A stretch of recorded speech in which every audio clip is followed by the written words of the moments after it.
Esteemed audience members, good afternoon and welcome.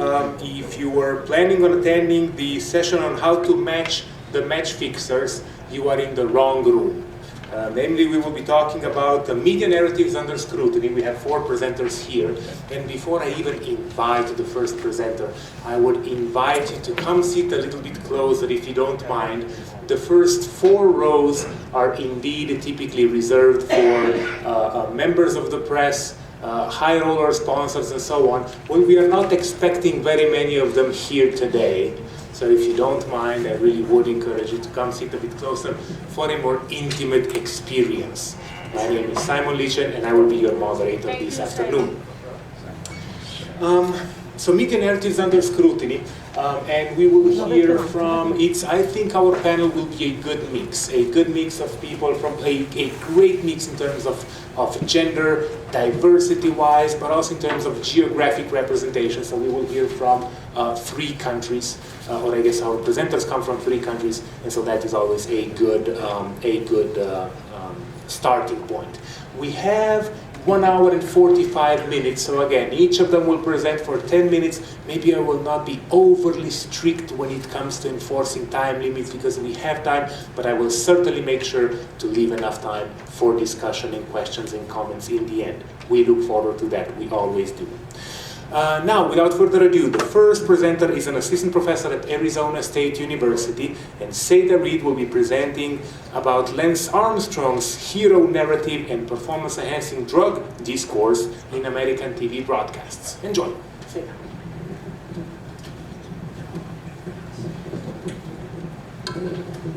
Thank you for being here.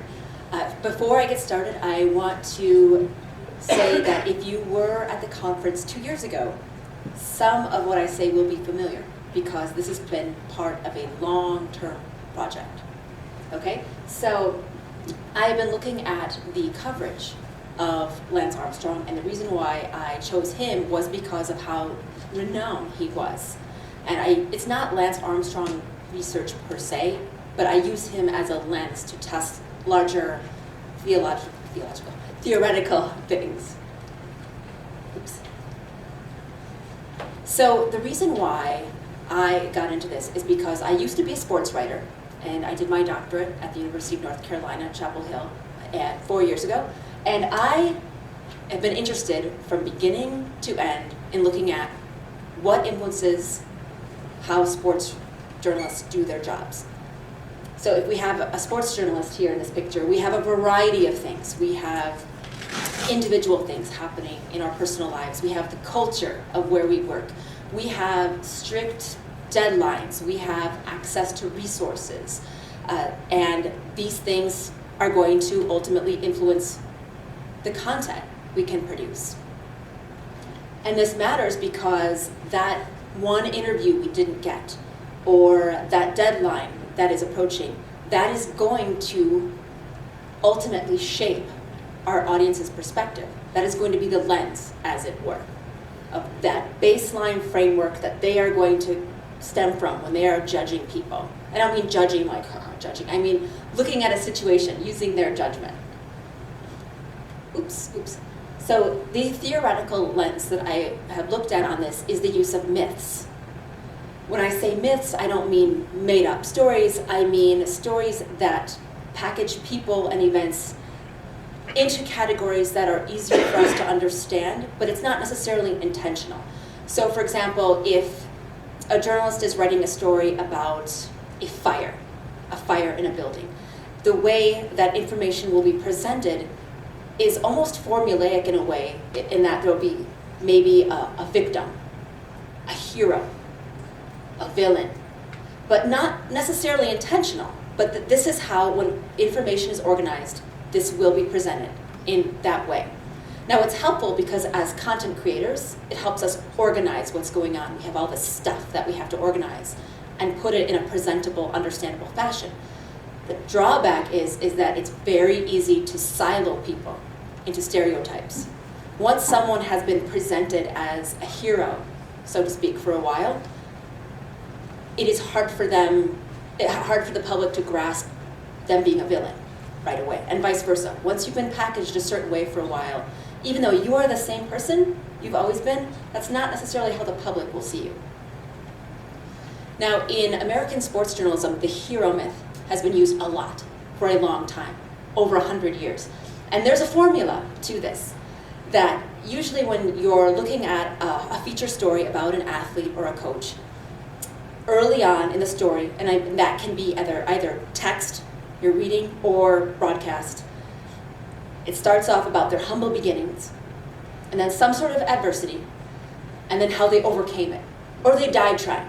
But that formula of how it works, and this is a component of the hero myth. How this relates to sports journalism, though, is it's not really coming. Can we go forward? Thank you. Thank you. In order to create this and maintain it, sports journalists do have to look the other way. And different sports journalists that I've talked to and have research studies that I've looked at, they have not necessarily even been aware of this because they came into this as a fan. So they feel personally disappointed if they have reason to believe that someone that they looked up to now might be doping or might have been lying. But this is very hard to deal with. From the journalism role perspective, this is a huge conflict because we are supposed to be out looking for the truth, trying to figure out what's going on. So to intentionally look the other way is a big deal in terms of professional roles. Oh.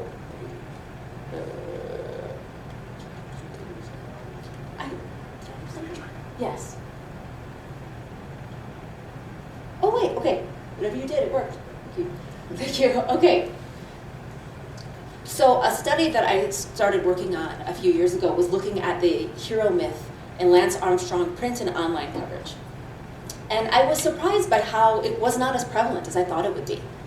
It was in about 40% of the sample, but it was from a smaller group of journalists that were doing it a lot, using adjectives like hero, calling him godlike. And here are, thank you, some examples of some of the ways that they would describe him in terms of this hero myth. So then what I wanted to do was to look at, okay, if people use the hero myth, then once they had, or in this example, saw this concrete evidence of him confessing to Oprah that yes, actually I was using PEDs all along, how did they respond then?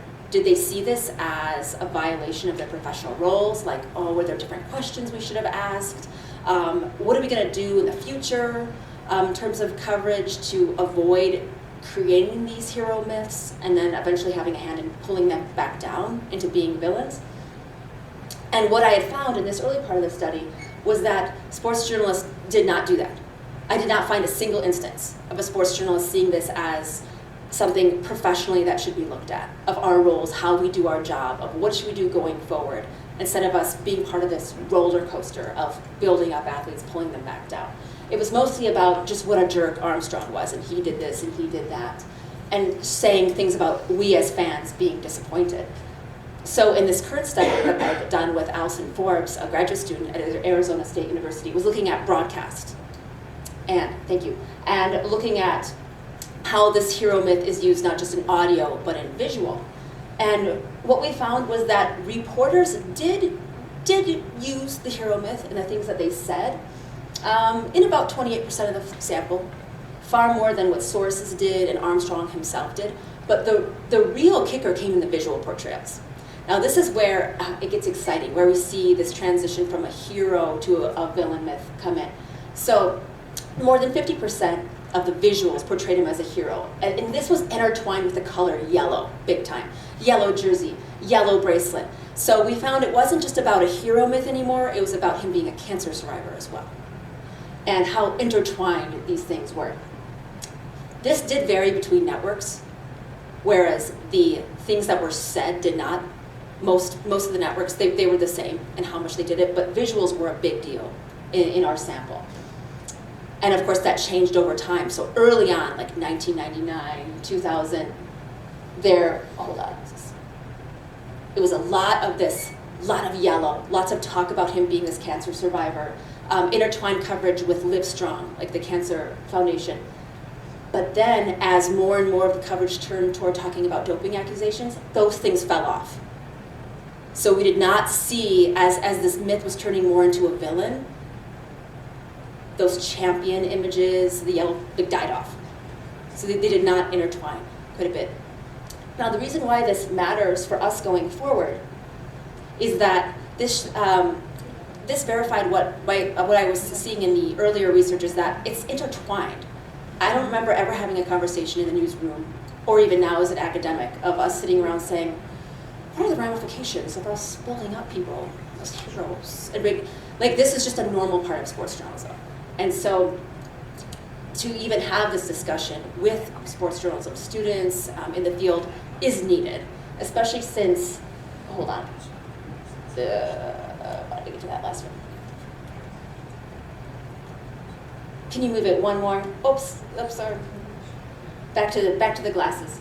So, because this is what people, stakeholders, I mean policymakers, everyone involved in sport, fans, this is part of the lens, how their lens is created, how they're going to be gathering information about people and making decisions.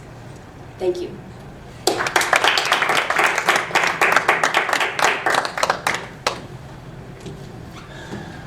Thank you very much, Sada. We will investigate what's the deal with the clicker specifically.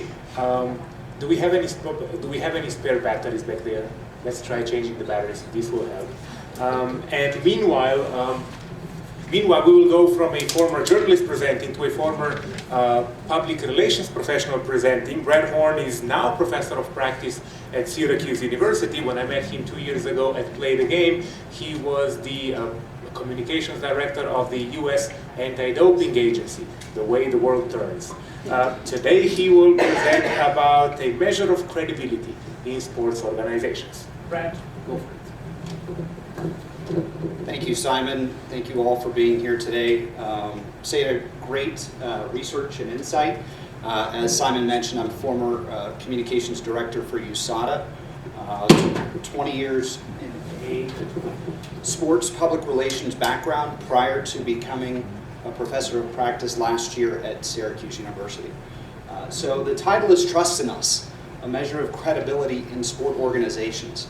And just quickly, I'd ask each of you to visualize what trust looks like, what it feels like, those individuals with whom you have trust, and maybe those organizations that you trust as we walk through this presentation. As Simon mentioned, I'm now a professor of practice. The focus of my appearance and discussion today most definitely should be on the practice piece, with deference to all professors in the room. My role at Syracuse is an industry-focused, bringing experience from practice, and that's what I'm here to talk about today. I've been enamored in managing communication for organizations ranging from USADA to serving as vice president of the Baseball Hall of Fame in Cooperstown, to working for a Major League Baseball team, working in auto racing, over the course of my career, about what this means for us as practitioners to develop long-term relationships. And we talk in public relations of trust. And when I moved into this role and I look a little bit reflectively on the practice of PR specific to sport, I'm really curious as to what's going on within the emotion of the fan. And we talk at Play the Game a great deal, both this time and when I attended the conference 2 years ago, on sports governance and athlete rights. We very rarely hit about the fan motivation. We kind of move in a space that thinks if we build it, they will come, but not understanding always what it means to be a fan and understand all of the rationale and reasons for trust as a big component of long-term relationship building. So for the course of this presentation, trust is a collective judgment of one group that another group will be honest, meet commitments, and will not take advantage of others. I think that's a core premise when we're talking about audience and we're talking about message delivery from the public relations role. Are we in fact developing bonds that can withstand losing seasons, that can withstand the test of time? And that's really what I was interested in looking more into with this. So this looks at beyond winning. We all know that brand attribute research, brand research talks about the reasons why fans have an affinity for a club, why they feel very passionately toward a sports entity or to a player. But really, when it gets beyond winning, what drives that trust as an important bond of building a long-term relationship that we should be paying attention to? Whether we're evaluating media coverage, whether we're looking at building campaigns and building tactics to connect with our audience.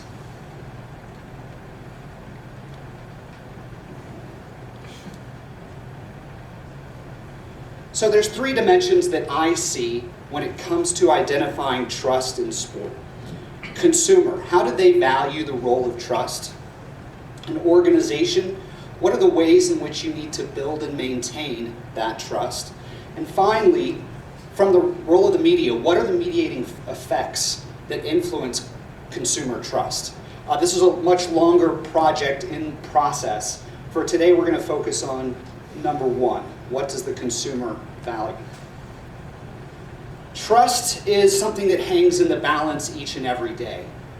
We see it play out in many different forms, and now the speed and transparency of social media escalates our view on a changing landscape of trust. Is it something permanent? Is it temporary? Can trust be lost in a moment? Can it be lost in a scandal? I use the Nike logo here as representative of the news of the last 2 weeks of the Nike Oregon project and Alberto Salazar. Will Nike's brand of trust be affected by this latest scandal? An incident that we all know about within the sports space, how this has unleashed and unloaded a multi-day ongoing international public relations issue for the NBA and its fans. Daryl Morey's tweet, "Fight for freedom, stand with Hong Kong." One moment in social media and how that leads to distrust. And of course, U.S. gymnastics. What is that trust that we place as individuals within organizations to do their job, to take care of our young people, to mentor, to teach, and what happens when that trust is significantly violated? Social media drives this idea of what defines trust. What are the dynamics that are behind it? With social media, we've got speed, transparency, the mob mentality of going against organizations and their higher profile, any negative compromising of that trust can lead to a quick diminish. The Wi-Fi issue, not how we're all connected, but the what's in it for you. What's in it for the consumer, the organization, and even the media that are a part of our organizational ecosystems. And finally, source credibility. Who's delivering your message and in what way? So again, I preface my appearance here today that I've been an organizational focused message creator for my entire career. I look at things like this number from the Edelman Trust Barometer. 81% in the 2019 Edelman Trust Barometer trust that look to a brand to, or consumers that trust a brand to do what's right in order to make a purchase.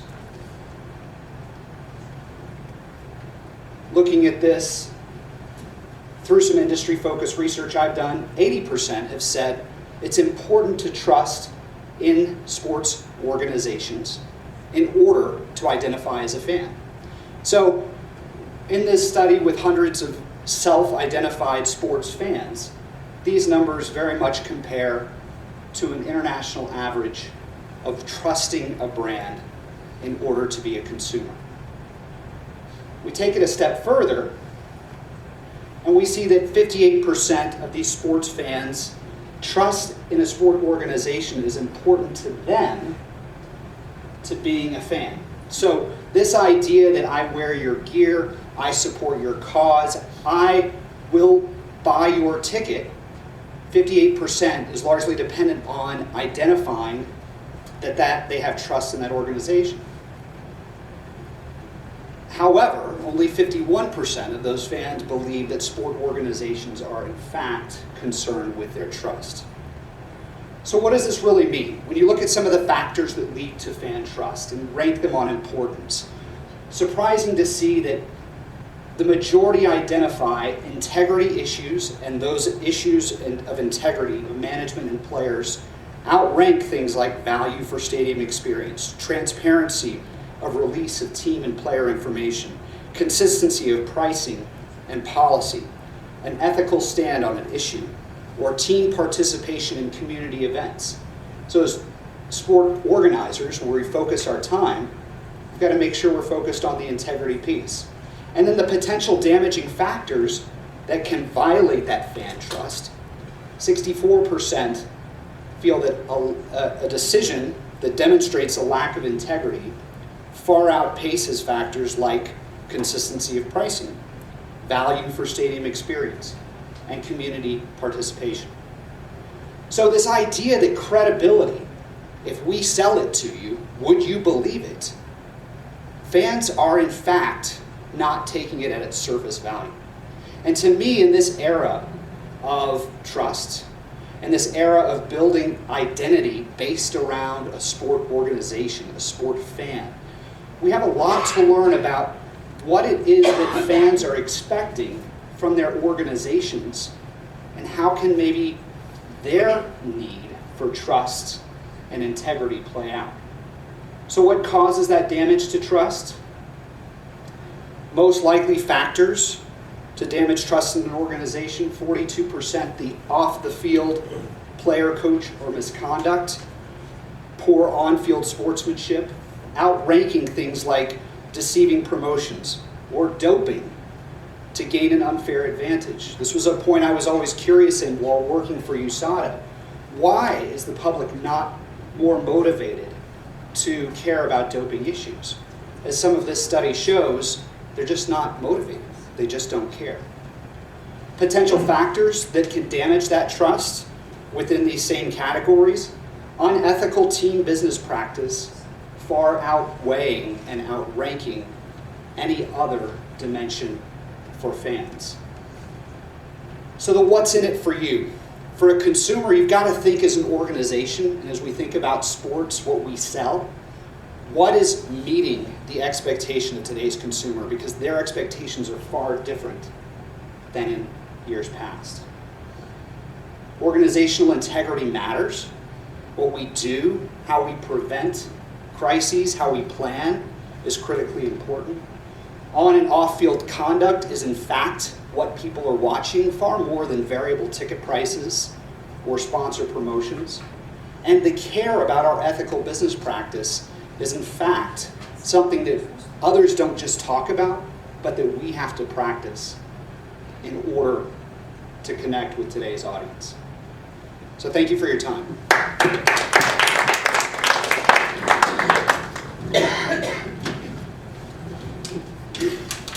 Thank you very much, Brad. I wonder, perhaps this can be an idea for Play the Game to commission a study on how Play the Game ranks in terms of credibility and trust and so on. We will make sure to pass this on to the organizers. Presenting next is Sabrina Rosa. She is an educator and a PhD student at the University of Toronto, and she will discuss Naomi Osaka, Serena Williams, and misogynoir in sport media. Thank you, Simon. Okay. So I'm a PhD student. I'm in the Department of Kinesiology and Physical Education, and also doing a joint program with Women and Gender Studies. So this presentation is a shortened version of a manuscript that I did in development with Dr. Janelle Joseph. Okay. So this presentation is going to discuss the resistance of dominant racial, cultural, and national media representations of Naomi Osaka. So how many of you saw the match last September, the US Open match between Serena and Naomi? Okay, so for those of you who didn't, it was actually rated one of the most contentious tennis matches ever. And Serena Williams accused got accused by cheating from the umpire, and after that a number of incidences happened. So Naomi ended up winning the match, and then the world then asked, who is Naomi Osaka? So today I'm going to provide some examples of misogynoir and race talk, which I will define. Then I'll move on to the resistance that was provided by Naomi Osaka, and then I'll end on the impact of Naomi Osaka's fluid identities. So our analysis suggests that agentic measures taken by Osaka, along with alternative media, significantly challenge and reifies the racial hegemony that exists in sport and sport media. Okay, so the definitions. So when we think about black women, and often women of color, the way that they're, black women specifically, they're talked in the realms of sport, politics, and entertainment. And overwhelmingly, the studies prove that there's a negative representations of them, as well as negative images. So when we think about race talk, it's really talking about media coverage that has an explicit insertion of racial signs and symbols that reify the meanings of racial inferiority. And then layered on top of that is anti-black racism they experience that is implicated with misogyny. So this combination is what is referred to as misogynoir. So misogynoir refers specifically to the visual violence against black women. So when we think about after the final, within minutes, Osaka was widely represented as a meek, polite, apologetic, Japanese, even a white woman, erasing her black ancestry.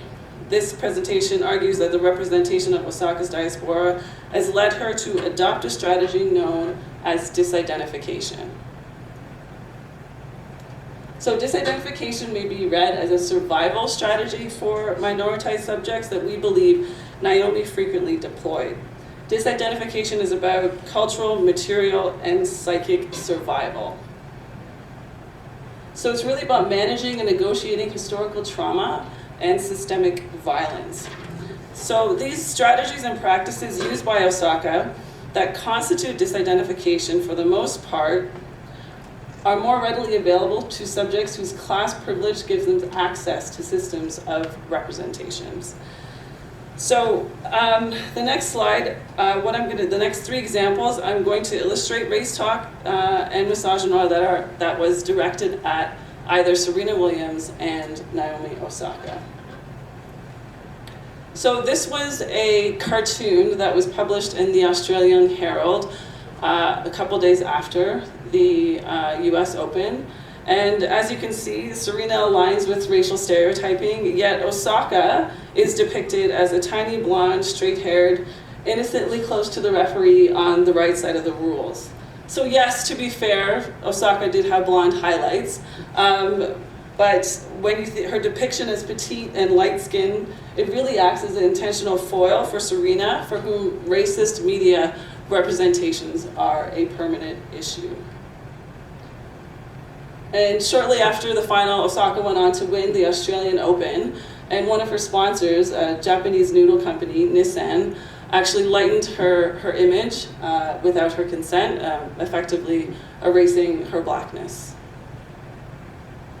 And just about 3 weeks ago, two Japanese comedians, they did a set, and they were talking about Osaka's skin, and they said that they felt that she was too sunburned and needed bleach.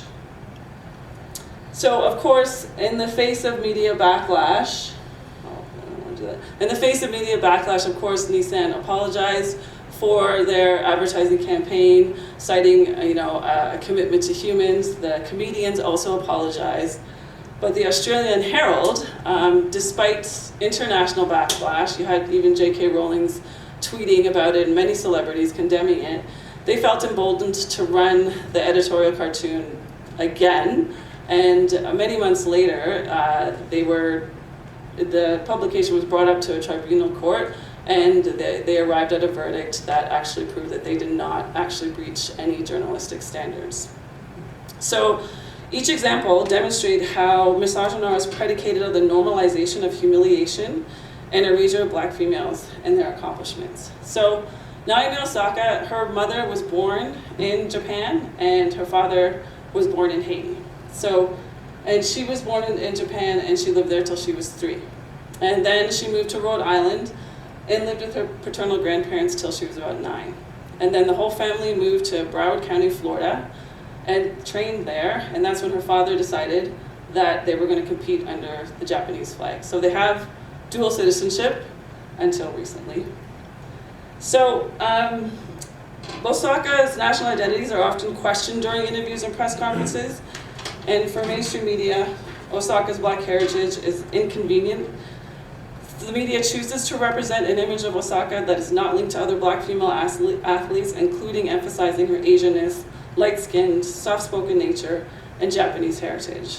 Naomi Osaka and alternative media, however, represent more the fluidness of her identity, as racial, cultural, and national identities are never fixed. So Naomi states, I can understand way more Japanese than I can speak. And when I go to Japan, people are confused. For my name, they don't expect to see a black girl. So mainstream media are contending with increased numbers of athletes that do not fit binary colonial classifications of race and identity. In regards to Naomi, her Haitianness is not seen as her claimed national identity. Therefore, the media excludes her Haitian identity and blackness. Is there a few next one? Alternative media, Naomi herself are producing counter-narrative. Naomi repeatedly asserts her Haitianness unapologetically. Thank you. But I mean, of course I'm very honored to be playing for Japan, but my dad's side is Haitian, so represent. But yeah, I forgot the rest of your question, sorry. Alternative media sources highlight the way she proudly promotes her ties to Haiti. Naomi's response to the comedians threw some shade and strategically promoted one of her sponsors. Too sunburned, LOL, that's wild. Little did they know, with Shino Anessa, perfect UV sunscreen, I never get sunburned. In addition to visiting a school her dad built in Haiti, in his hometown, many see Naomi as an inspiration and claim her as Haitian. Fans can be seen at matches with their flags, and Naomi is able to select images, words, and link items of interest through her social media channels, along with carefully crafting her answers to questions from the media. Her self-representation is an act of resistance to mainstream media, who often conflate or erase or are unable to address the complexities in her identities. Osaka acknowledges that she has fans wherever she goes due to embodying multiple identities and welcomes their support. The president of Haiti celebrated her accomplishment, and her win reverberated around the global Caribbean community.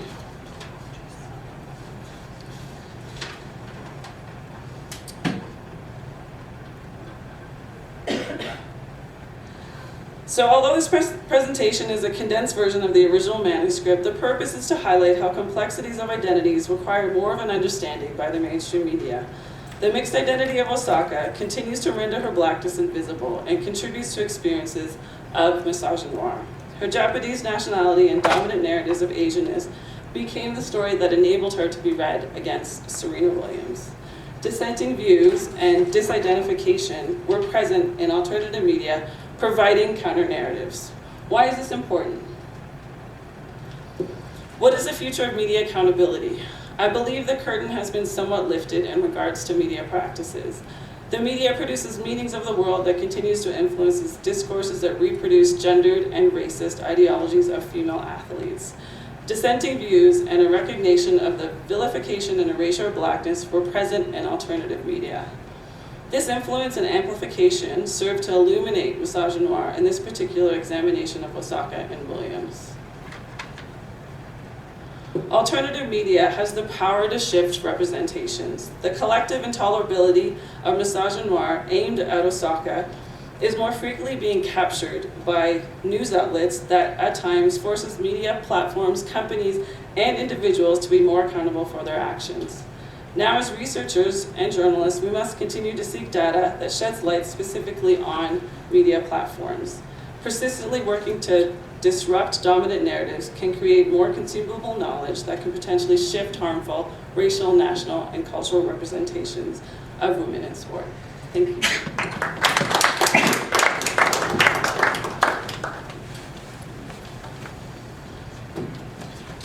Thank you very much indeed, Sabrina. And indeed, I do look forward, I do hope that some reporters will stay with us until the end and perhaps comment on some of these observations. And now our fourth presenter, our fourth panelist is Augustine Mukoka, and he will discuss, he's a freelance journalist, and he will discuss the price of keeping African football clean. I will guess that there will be a reference to the 2010 World Cup. Again, who knows? Augustine. Thank you very much. Good afternoon, everyone. Like it has been mentioned, my name is Augustine Mukoka. I'm originally from a country called Zambia in Southern Africa. I currently am based in Texas, Dallas, studying imaging, media, and communication at the University of Dallas. University of Texas in Dallas, UTD. Before I came to the United States, I worked as a journalist, sports journalist for the Post newspaper in Zambia. I was a sports editor at the publication, and in 2009, I had an opportunity to be a part of Play the Game in Coventry, England. Since that time, I developed an interest to try and research, understand, as well as try and follow up with regards to the administration of football in Africa. At the Play the Game, I had the opportunity to meet one of the foremost investigative journalists who was present then. His name is Jennings. He needs no introduction to many of those that have followed sports and investigations. I think he's one of the key people that was in the investigation for what came to be known as the reform that took place at FIFA. So I covered the 2010 World Cup. I was at the 2009 Confederations Cup, and went on to cover the FIFA Under-20 World Cup. Now, why is my presentation on keeping the game clean in Africa? Africa brings to the world stage about 54 voices.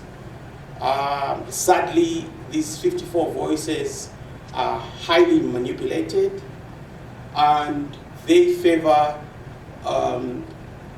candidates at the world stage, especially football, that please them. And in order for you to keep the game clean, it becomes a high risk. I personally have been, involved with the association and band, for covering sports. I had a physical encounter with the president of the association in Zambia in 2009. And what triggered my presentation was my experience and the death of a journalist in Ghana. This journalist had done a documentary with Tiger Eye. One of the representatives is here. His name is Anas. So when they did that presentation, a politician went on television, identified the journalist. A few days later, the journalist's picture was published on that TV during that discussion. Sadly, the journalist was killed in cold blood, shot by unknown assailants. To date, the Ghanaian government has never brought anyone to book. No one has been charged, no one has been arrested. That story will die a natural death. A journalist is lost, and that are some of the risks that we, the journalists in Africa, have to undergo in order for us to bring to the world stage how clean our sports can be.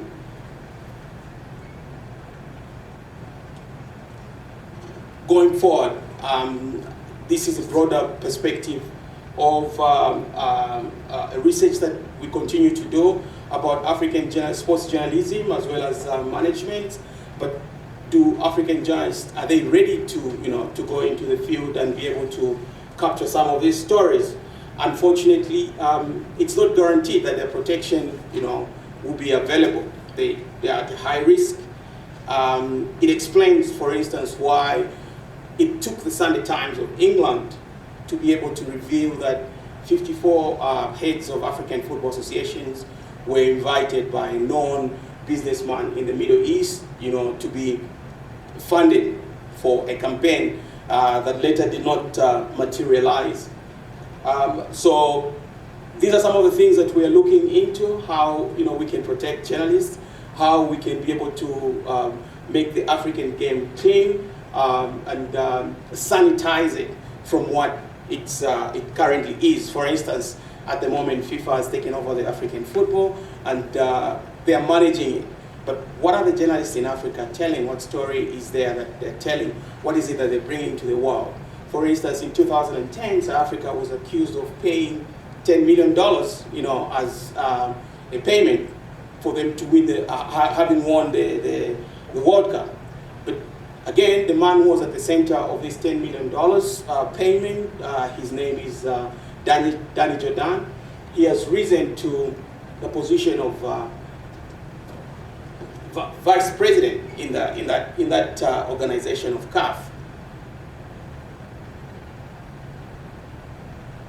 So these are some of the stories that we've endured. I mean, that's the newspaper that I work for, and I thought these should be highlighted. What is it that African journalists have to bring to the table? What do they go through? How can they be helped in order for them to be protected? For instance, is there legislation, to protect African journalists from threats? Is there legislation to protect African journalists who cover some of the difficult stories that are happening on the continent? Currently, like I indicated, I'm serving an association ban for no reason. I mean, we have to endure it. This why? Because we revealed how individuals misapplied FIFA funds. FIFA gives them funds for the team to win for instance, the Zambia national team under 20 won the Africa Cup.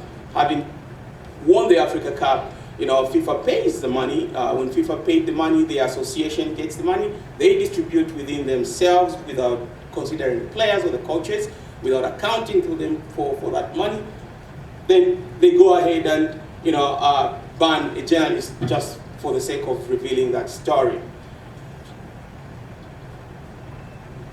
So basically, in winding up, we want to call for attention to the world in order for us to be able to ensure that we help protect the journalism spectrum in Africa and be able to assist in highlighting these issues before they come to the world stage. Because by the time they're coming to the world stage, the stories are, not properly told from an African perspective. Thank you very much for your attention. That will be it from me.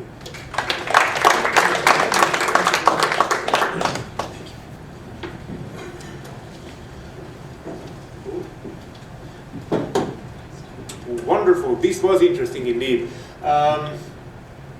Very well. We have quite a bit of time for questions or comments. Who wants to start? Any questions or comments from the audience? Yeah. Oh, wait. So technology needs our roaming microphone is already roaming your way. Thank you. So maybe a softball to start for Sabrina. So obviously, that stuff's huge. I showed that Sabrina picture in my class the day after it happened. But are there any sources, like mainstream sources, you think are less bad about some of this stuff? Are there sources we should go out of our way to support, or should we really try as sports fans to go directly to athlete-produced sources? Or what kind of behavior can we have as fans to change things? So I think, there's two ways to answer that question, because when I was researching for this too, even when I was Googling it, I was finding similar stories, and I was trying to find more from the Caribbean region. I was trying to find more from Our Voice, and I couldn't. Then I went to my angel in the library, who then, showed me some ways to find alternative sources. I have access to that though, right? So because I'm a student. So, and being intentional about what you do source, so going to outside of North America, which is difficult to do because Google is a stronghold. But then what you also can do is use those media pieces and critically examine them, right? And look at what's not there. Because that I do find too, there's so much that you can discuss because it is so one-sided. Thank you. Any other questions? I know I have one for Augustine before we pass the word there. My first question for Augustine is, you mentioned a journalist having a physical encounter, you having a physical encounter with a president in Zambia, and then Brad and I exchanged looks, and we both seemed intrigued by that. Would you care to elaborate, describe that a little bit? So I was attending the FIFA 2010 World Cup draw in Cape Town. I think that was about 5th December in 2009, and we had just published a story about how the FA had told the players in the national team not to discuss with the journalists because I think the players were not being paid their allowances the way they were supposed to be paid. Now, that story was published a day before I went for the conference. So when I arrived for the conference in Cape Town, the president, his name is Mr. Kalusha Bwalia then, he used to be a big player in Zambia. I mean, him and I met in the corridors. Then, as fate would have it, he asked me, why do you keep writing rubbish about me? I said, well, you tell me the rubbish. Before I knew it, a slap was planted in my face. And fortunately, the police were around, so they held me. I think then there was a guy from FIFA, Emmanuel Maradas then. I think he came, he's the one who called, but before we went to report the matter to the police, I think the guys, the organizing committee, called in a meeting, and in that meeting, Mr. Kalusha apologized and discussed. But we went on and put in a complaint with the police. But because of the geographical location in which the issue happened and where we lived, the crime could not be transferred from one country to the other so that it could be prosecuted. So that's how the issue ended at that time. But yeah, it's. Did you write about it the following day? I personally didn't write, but several other media houses wrote about it, and it was a big story in Zambia. Then I think it after some time led to his loss as president of the FA in the long run. Yeah. Thank you. Thank you. Harry. Hi.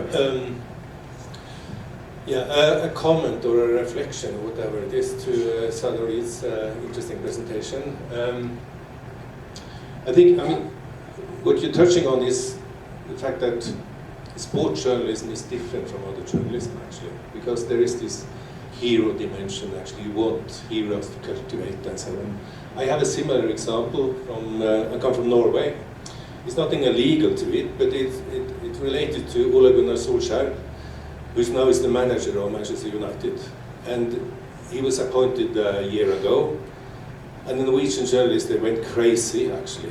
They're digging. He was very successful the first couple of months, actually. And they're digging up all whatever positive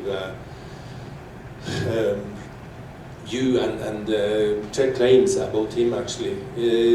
Since then, it hasn't got that well, actually. So now it's a matter of time before he's sacked, I would guess, actually. But the Norwegian journalists, they're living their own life. They're still digging whatever positive things that can be said about him, actually.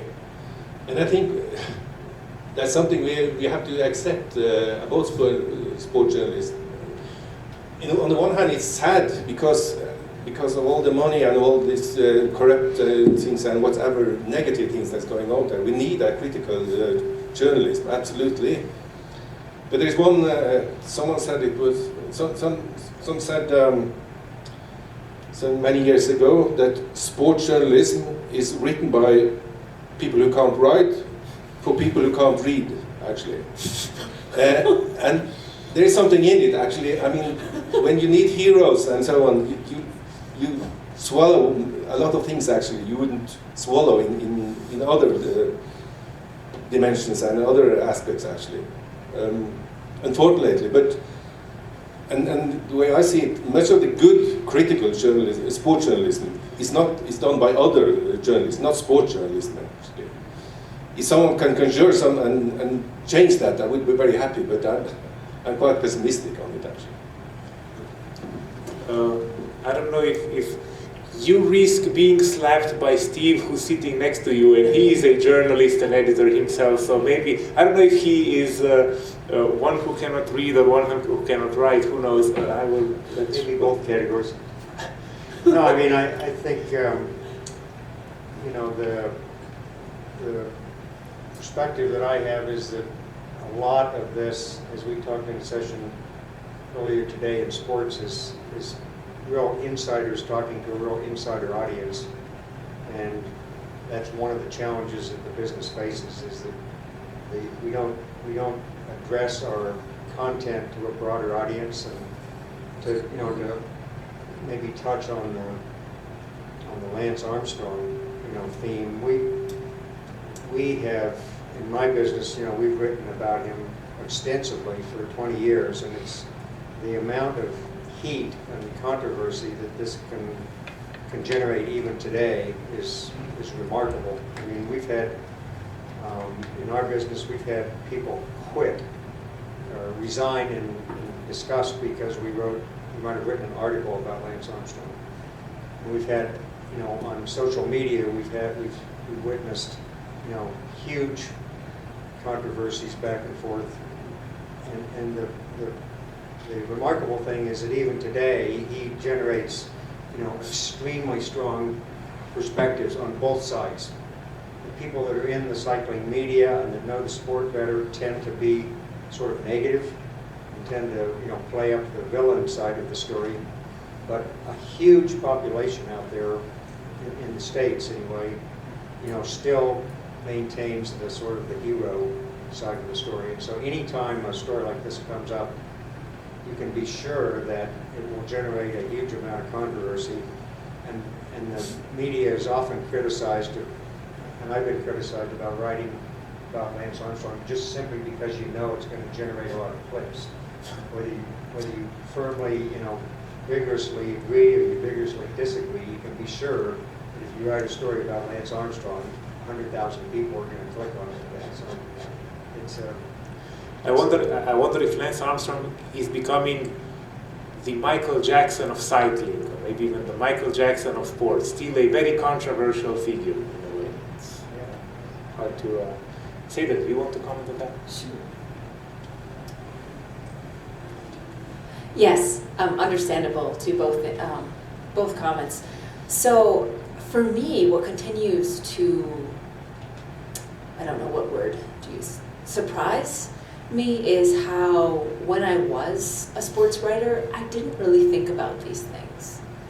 And I'm at a point where that seems to be my main objective in the classroom, is going over this research with sports journalism students in training to have them even contemplating these things and thinking about what are the effects of this? Why do we do this? Why do we get into sports journalism in the first place? And usually it's because people like sports. No one is forced to be in there. So there's already a lens there. And I've heard, when I talk to other people involved in sports, like sports agents, I had one tell me flat out, like, oh, sports writers are like dogs. They'll eat whatever you feed them. This acceptance that sports journalists won't think critically about this, that our fandom will blind us. And that's not something I really thought about much as a sports writer. I thought about, these are routines, this is how I was trained in college, oh, we have a deadline, let's hurry that up. So to even be discussing this and all these things, why are we in the field in the first place? What are, how do we build our content? Just even having that dialogue, I think, is a huge start. Along these lines, if I may quote the winner of the 2017 Play the Game Award, along with Julia and Vitaly Stepanov. So a comment that Hayo Seppelt made at the 2017 Play the Game conference was that he called for a complete cultural shift in sport journalism.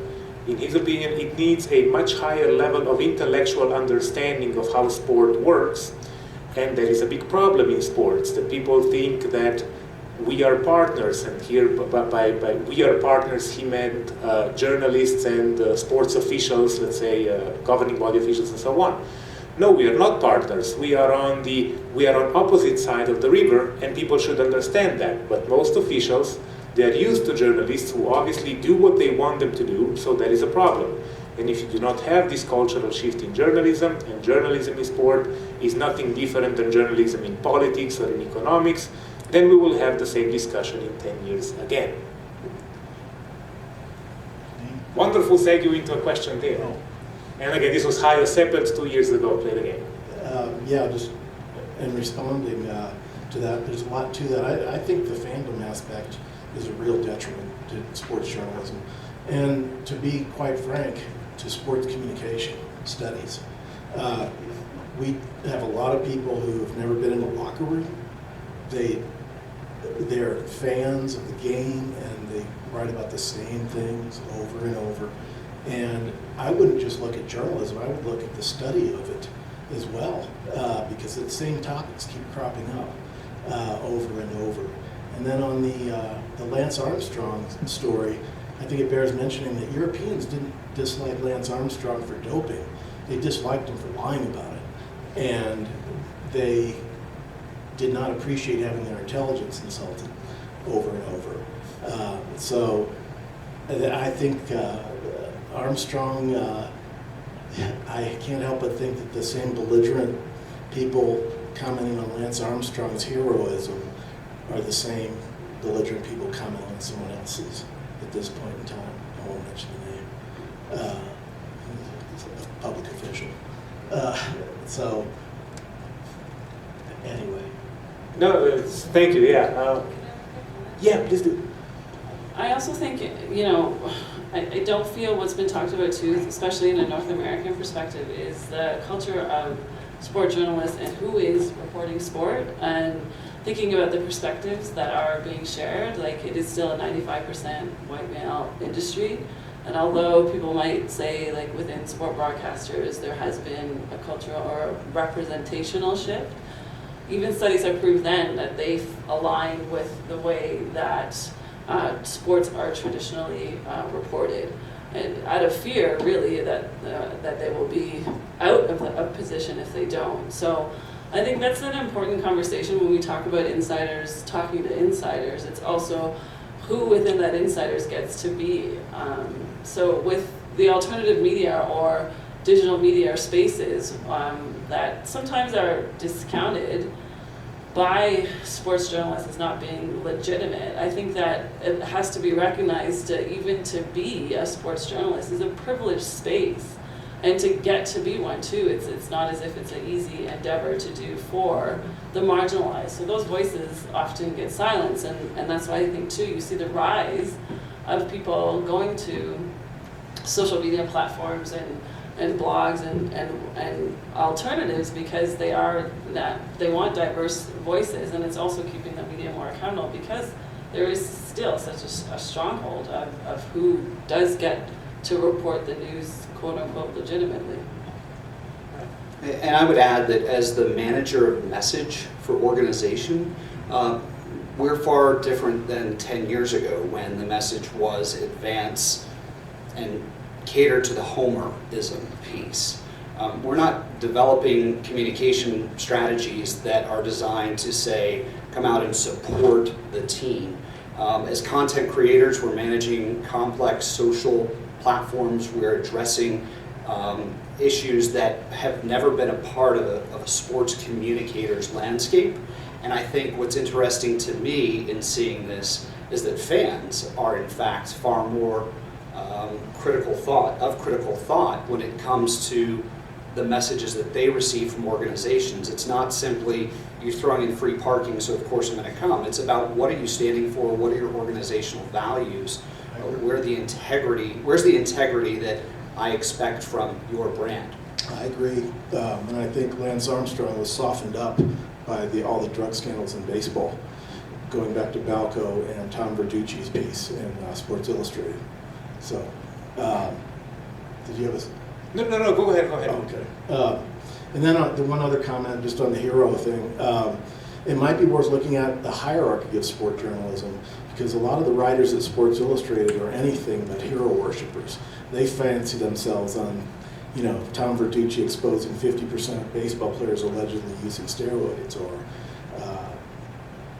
Rick Riley or Rick Fuelander exposing whatever. So the folks on the lower end of the hierarchy, just getting started, may be bigger hero worshippers than seasoned journalists who make a living trying to be controversial, even. Thank you. A question in the back, and then Steve here in front. Brad, I had a question for you, and I might have misunderstood, but I think when you showed one of your slides, you talked about things that fans want to see in building this trust is integrity and then ethical business practices.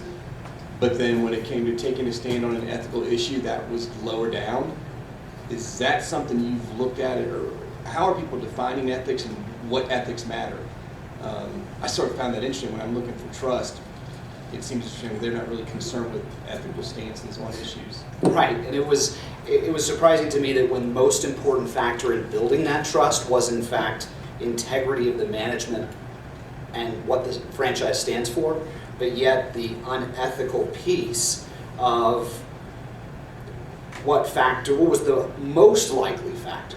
The most likely factor to damage the unethical team business practice was far down, but then what could negatively affect was the unethical practice. So I think what you see are people who are not seeing sport organizations for their face value any longer, that for the same reason that Nike wants to sell shoes and win competition, if they are in fact engaging in unethical business practice, there are a majority of fans of a organization or brand that may in fact feel that that is going to damage that relationship. I think the dynamic and where it comes with ethics is ultimately in its consistency.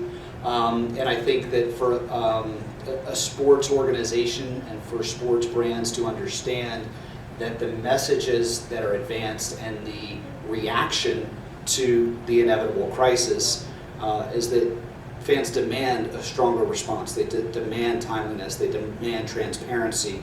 That is, in fact, something that spectators and fans will take into account far greater than maybe at a point previous. Steve? Yeah, I was just going to raise another point that we talked about in some of the journalism sessions the last couple of days, and that kind of bears on this topic, and that may be one of the explanations for why people think that sports journalists are a little bit shallow or can't write, et cetera, and that's the changing dynamics around access to athletes and to the teams. And while on the Lance Armstrong topic, I mean, he was a master at controlling access when he was the biggest story in the sports world. Anybody that said anything negative about him never talked to him again or never got an interview with him again. And that's one of the ways he was able to sustain his sort of myth as long as he did, is that, as journalists, people, they want to be able to write about things, and so they tended to, be a bit obsequious or bend to those demands a little bit for years and years. And that contributed to, to the sort of the extension of his reign. But two things have really changed. One is, just the growth of social media and the ability of teams or individual athletes to build these huge platforms to go directly to their fans and bypass the traditional media. The second thing that Tariq mentioned, the New York Times reporter mentioned in one of the sessions yesterday, was the trend towards much larger internal PR departments with events and teams and other sporting organizations. And I think he cited a figure that some source that for every new job in journalism in the last X years, there's been 8 jobs created in public relations. And so with those two factors, it makes it much more difficult for sports journalists to get to their subject. And so the result is that they may tend to be, they may tend to bend their stories, or they may tend to be a little less critical or a little less objective than they should be, because they don't want to lose that access. And so it's a sort of a knife edge that I think a lot of sports journalists have to sort of walk every day. Thank you. Brad, go ahead, yes, please. Yes, it's funny that you mentioned the access, because when I started working on this, I had some people in the back of my mind that I wanted to see what they had said about Lance Armstrong, especially early on. And I noticed that they weren't in my sample. And so I thought, am I just mixing this up? So I went online to look and see, oh no, they were working there during that time. And then as the project went on, and I started reading, just not necessarily associated with the project, but in my own time, looking about some things they said years later, like long after the sanctions, they had said that access was a problem, that the mere questions they were asking were unacceptable, and then they were denied access. So they didn't have content for me to study. So then it's almost wow, that could be a whole study unto itself of who is not in my sample to study. Brad, what has your relationship with journalists been like in your several different PR departments that you have worked with? Yeah, thanks, Simon. I've always seen them as mutually beneficial. One of the, I would say, biases I bring to this today is that I believe we are not a discipline of flax. We are not just simply message relayers on behalf of our organizations. I mean, this conference is all about focused on organizations doing better, and I'm of the school of thought that public relations plays a critical piece in developing that trust and those relationships. So therefore, the journalist relationship is extraordinarily vital. My role with journalists at USADA, very different than my role with journalists working for a team. But at the same time, there is a mutual benefit that has to take place. And I use the statistic that it's very much in the same ballpark, but there are 9 times as many practitioners in PR in the US today than journalists. And so, are we just going to become a industry of inflated egos and inflated corporate statements, or are we actually going to work with audiences, work with communities to develop meaningful and trustworthy relationships? And I think the role with the journalist is absolutely critical to that function. And I'm sure that a panel of PR practitioners may not reveal the same line of thought, but it is our discipline's responsibility to maintain mutually beneficial relationships. That's what we were founded upon, and ultimately our function has never been more important with a changing media landscape, with direct access. If we're the music makers and the dreamers of the dreams for consumers, we need to create content, we need to create experiences that are first and foremost transparent and accurate, and secondly, create experiences that draw audiences in so that they trust in our brand. And ultimately, those are the 2 distinguishing factors of what our discipline should be doing in 2019. Thank you. Yeah, Harry. I would like to raise a provocative question. Namely, can we trust sports journalists less than other journalists? I want to mention 2 examples which is a basis for that. Because I come from Europe, I'm from Norway. And in Europe we buy and sell players out of contract, which is not the case here actually. And I see there's a tendency, but particularly the less serious newspapers, tabloid newspapers, they speculate when there is a transfer window open. speculate in this and this player might go to this and this club, which in most cases turn out to be nonsense actually. But they know that that is what the fans want to read about actually. And particularly the big clubs, Manchester United, Liverpool, Real Madrid actually, they give a shit about, well, they don't do, but there's much fewer fans of the other clubs actually. And also see, I mean, my club I support is by coincidence at Liverpool. And I noticed now also that when an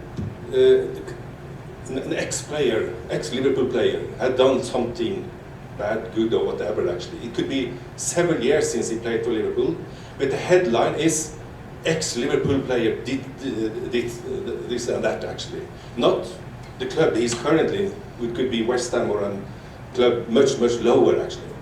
And therefore I asked myself, can we trust the media in that way? Because they are led obviously by commercial aspects, with the way they angle the journalism actually. Yeah. If we are lucky, they're driven by commercial interest, because if we are unlucky, maybe some of those trade talks are just meant to increase the player's value, and they may be actually prompted by the player's agent. You know, well, if I release the news that a big club is interested in my player, well, then maybe other teams will be interested in playing more for him.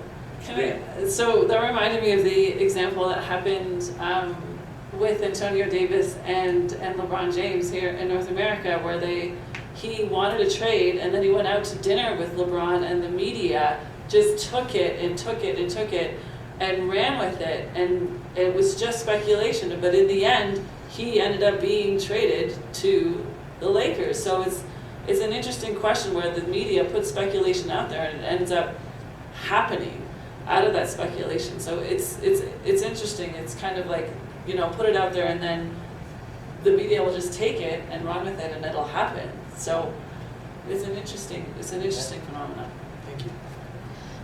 If I may, I would try, before we continue with the question there, I would try to solicit questions or comments from perhaps two unlikely participants, Ivan Milkovic and Doug Beal. They're both, if my eyesight is not failing me, yes, they have been around sports and professional volleyball for a while, and you know, both involved in elite volleyball. And I'm curious as to, what do you make of, I guess, media narratives in your own sport, or what have your experiences been like with media professionals? If you would want to share. Ivan. Yeah, hi, my name is Ivan Milkovic. I used to be a volleyball player for 22 years, Olympian for 3 Olympic Games, Sydney 2000 Olympic gold medal winner. Yes, well, actually, you know, whenever I was discussing with the journalist, I actually to say, you know how to behave inside the court because you've been trained to do this. And then you need to be trained also how to behave outside of the court. That's one thing. And personally, I never had any problem, nor any other of my players, for what I know. But the truth is that, from my experience, what I saw and what I heard is that generally it's a job of a journalist to try to search and to find some things, whether they're going to be positive or negative. I know that the negative thing is going to give more reaction outside, but anyway, it's an information. So you have to do your job, you have to share it, and then it's up to the public to decide if it's good or no. But I think the journalists should do their job. I think the sportman should try to keep it more inside the court than outside of the court, but as a public persons, we have to think about everything. Thank you. And if I may ask just a follow-up question, how has your relationship with the media, with journalists, changed now that you are the general manager of an organization that represents professional volleyball clubs? Well, let's put it in this way. Regarding the national authorities, especially the European Volleyball Federation, in this situation now, since I'm on, let's call it on the other side, for them I'm persona non grata. because in this situation I'm the one who is representing the professional volleyball clubs, especially because 90% of the volleyball clubs are coming from Europe, and our sport is not so well developed outside of the European continent.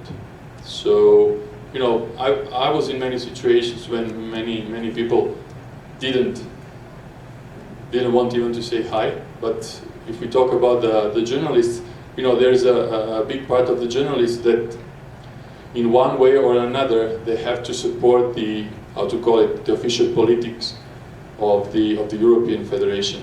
Understand? So there are also some of them who would like to write about the other side, because they call it the other side of the story. But for me, we are all together inside for the sport.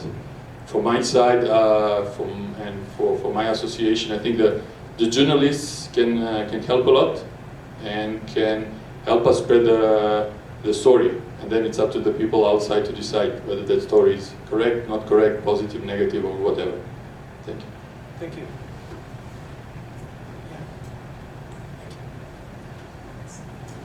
So I also have a question about being skeptical of some folks, but it's not journalists. I feel like we should trust them more. What I'm skeptical of is this idea of trusting sports organizations. So when I see that title on here, that the very first thing I think is MSU and Penn State.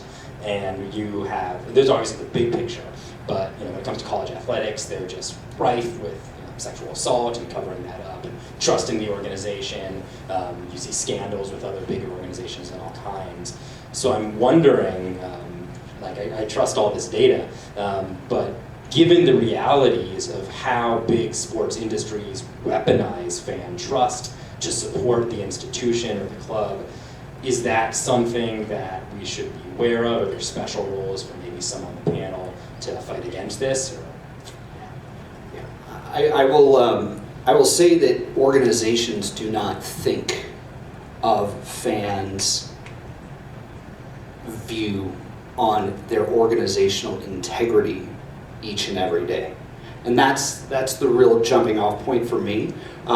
Being within organizations for 20 years, is you think about your message, you think about your perspective. But we're living in such complex and critical analysis times of fan activist, fan engagement on their terms, that this should be at the top of CEO lists. This should be where organizations start their day, not where they finish in response to a crisis. So I think if you put the focus on integrity and you share the data that sport fans are in fact much more concerned with the integrity of the organization, more so than the value of the stadium experience, it will change and revolutionize the way that organizations behave because of these bad actors, which have had no governance. I mean, journalists have served that role, and thank goodness they do, and whistleblowers as well.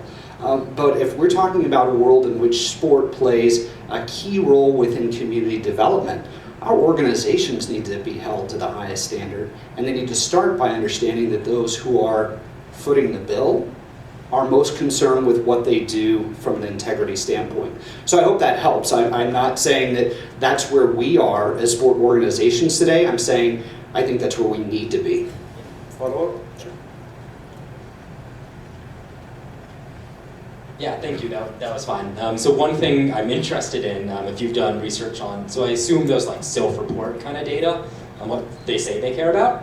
I'm curious if that matches up with consumer habits, because if I were to guess based on fan support after scandals, it doesn't seem like, but I haven't looked at the data, that consumer habits map on that.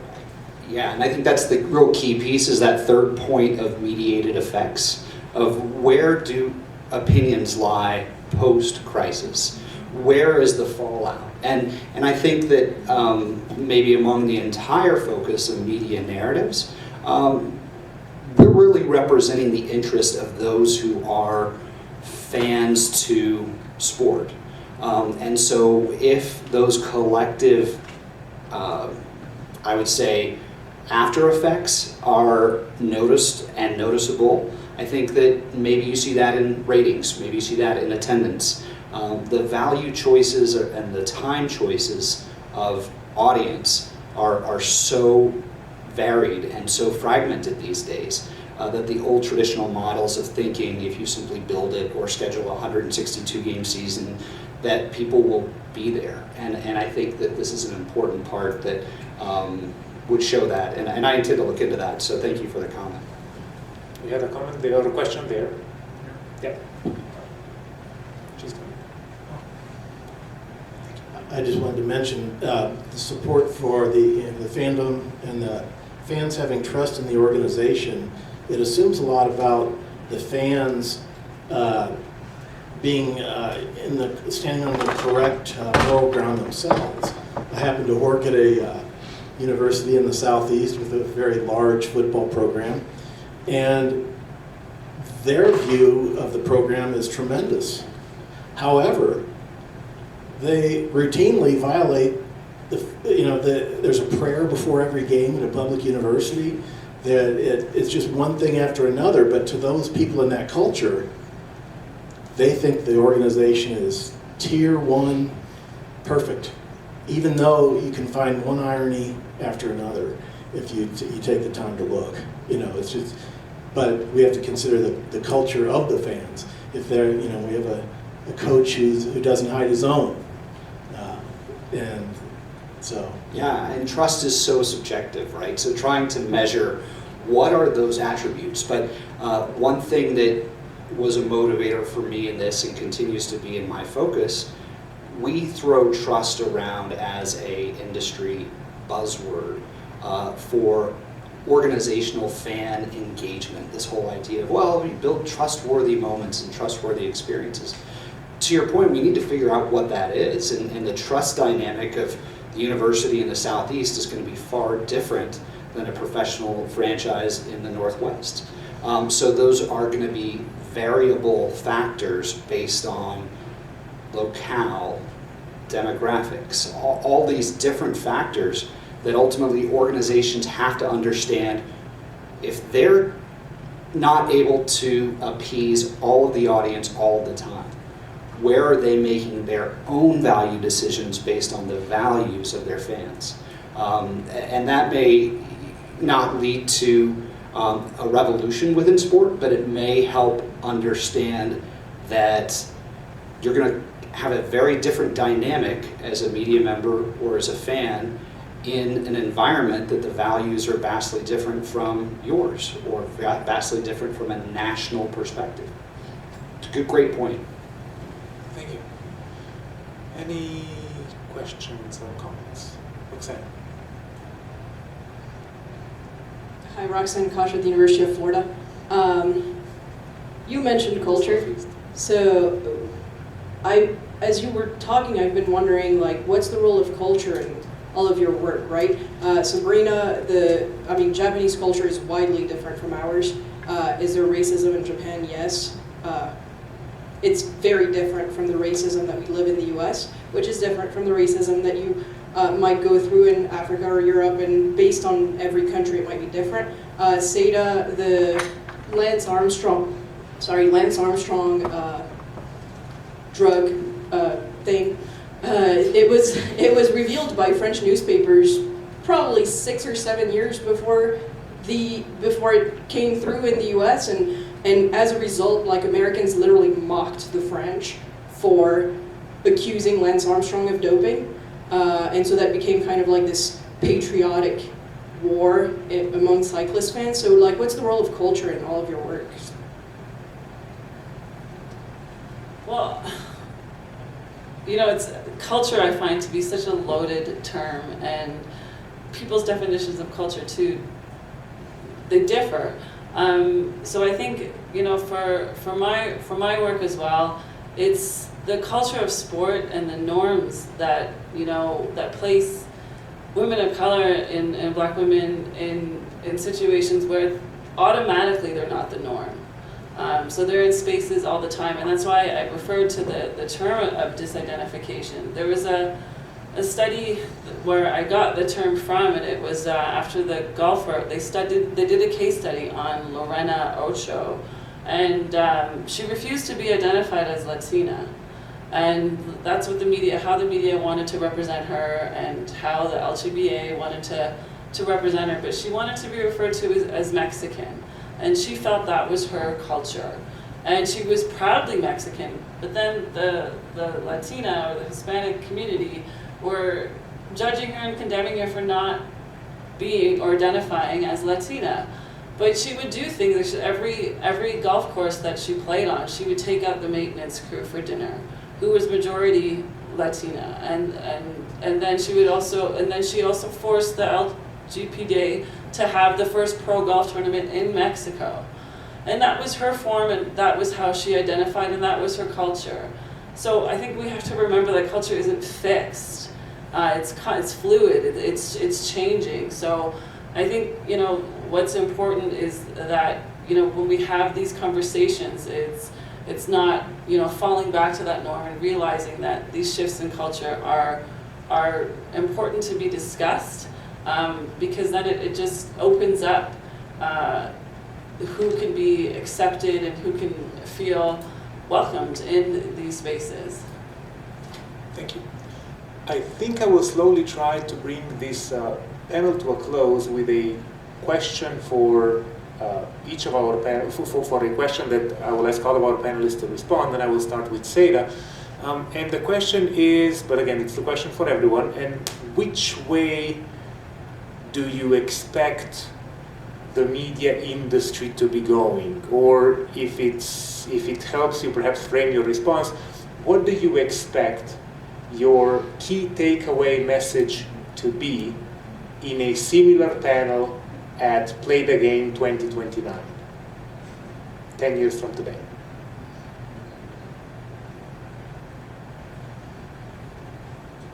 Say that whenever you're ready.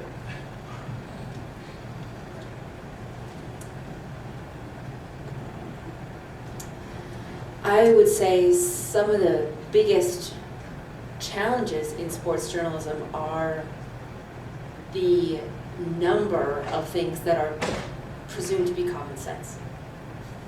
And that moving ahead, I hope they're no longer considered just to be common sense, that they're questioned deliberately. Thank you. Brad. I would love to see at 2029 the panel focused on how media narratives return the love to sport and how sport returned the love to play, and we stop talking about ratings and revenues and monetary terms within the context of sport and society. Thank you. Sabrina. It would be my hope that in 2029 we can cautiously celebrate a more balanced approach and representation within sport media. Thank you. Augustine. Well, speaking from a perspective that I've spent most of my time looking into, and that's the African sports journalism, I would love to see African journalists tell their story much more than it has been told for them with regards to their sports in Africa. A follow-up question. Do you think technology makes it easier for African journalists today to tell their stories? To a larger extent, yes, because it allows journalists that are not in Africa, but with a broader perspective of activities that go on in the African spectrum to tell it the way it is. Oftentimes we've waited too long to know what is happening in Africa, and that has been told probably better or perhaps in a better form than by our European colleagues, for instance. I think technology will change the perspective to a larger extent, yes. Thank you. Thank you very much. Can you join me in thanking our presenters by giving them a round of applause? We have made it through this session as well. Hopefully coffee is already waiting outside, and then the last session of the conference actually starts at 4:30. It's entitled Athletes, Clients, and Criminals: Who Benefits from Sports Betting in USA and Beyond. Thank you very much for coming. Have a good rest of the day. Have a good rest of the conference.